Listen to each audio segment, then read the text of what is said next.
বন্যেরা বনে সুন্দর আর RCB away match. কালকে যখন বৃষ্টি আসলো তখন ভেবেছিল যে আজকে পাঞ্জাবের ভাগ্য খুবই ভালো, বৃষ্টির কারণে বেঁচে যাবে। তো পরে যা হলো তাতে মনে হলো বৃষ্টি ভালো ছিল। আরসিবির হোমে যে ইজ্জত আর আমার বাসায় সেম ইজ্জত, শালার কোনো ইজ্জতই নাই। বৃষ্টি শেষ হওয়ার পর জানা যায় যে 14 ওভারে খেলা হবে এবং টসে জিতে পাঞ্জাব কিংস বোলিং নেয় এবং বোলিং নিয়ে শুরুতে ফিল সল্টকে বাড়িতে পাঠায় দেয়। মনে হচ্ছিল যে না, আজকে বিরাট কোহলি আছে, কিছু একটা করবে, কিন্তু পরের ওভারে বিরাট কোহলিরও বিদায়। একে একে সবাই ড্রেসিং রুমের পথ ধরছিল। মনে হচ্ছিল যে না, কোনো ব্যাটসম্যান যাচ্ছে না, বরং আর্মিদের টহল যাচ্ছে।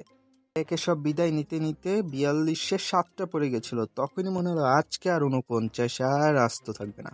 তো আরসিবি তারা নিজেদের রেকর্ড অবশ্যই রক্ষা করতে চায় এবং তারা 49 রেকর্ডটি অক্ষুণ্ণ রেখে দিয়েছে। আরসিবি যদি একটা ভালো সাইন করে থাকে সেটাই হচ্ছে টিম ডেভিড। বান্দা একাই খেয়ে দিয়েছে। বোলারদের তুলোধুনো করে আরসিবির মান ইজ্জত রক্ষা করে 95 রানে পর্যন্ত নিয়ে যায়। নাইলে আজকে খবর ছিল আরসিবি সমাজদের।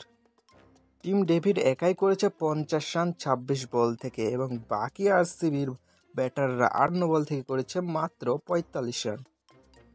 ভাই, চেহালের কি হলো? যাকেই সামনে পাচ্ছে তাকেই ধনুশ্রীভাবে করে দিচ্ছে।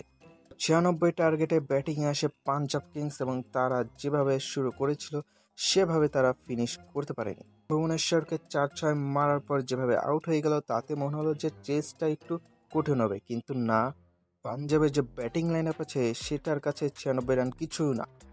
তাদের চোকাস খ্যাত চোকাস অব্যাহত রেখেছে। Old RCB is back. একটা সময় মনে হচ্ছিল যে আরসিবি রান ডিফেন্ডও করে ফেলতে পারে। যখন 52 রানে 4টা উইকেট পড়ে গেছে তখন মনে হচ্ছিল যে আরসিবি আজকে ডিফেন্ড করেই ছাড়বে। অন্যান্য আসরে পাঞ্জাব যেভাবে খেলে এবার সেভাবে কখনোই খেলছে না। তারা রিকি পন্টিং এর অধীনে দুর্দান্ত ক্রিকেট খেলছে এবং তাদের যে স্কোয়াড সেটা একটি মারাত্মক স্কোয়াড।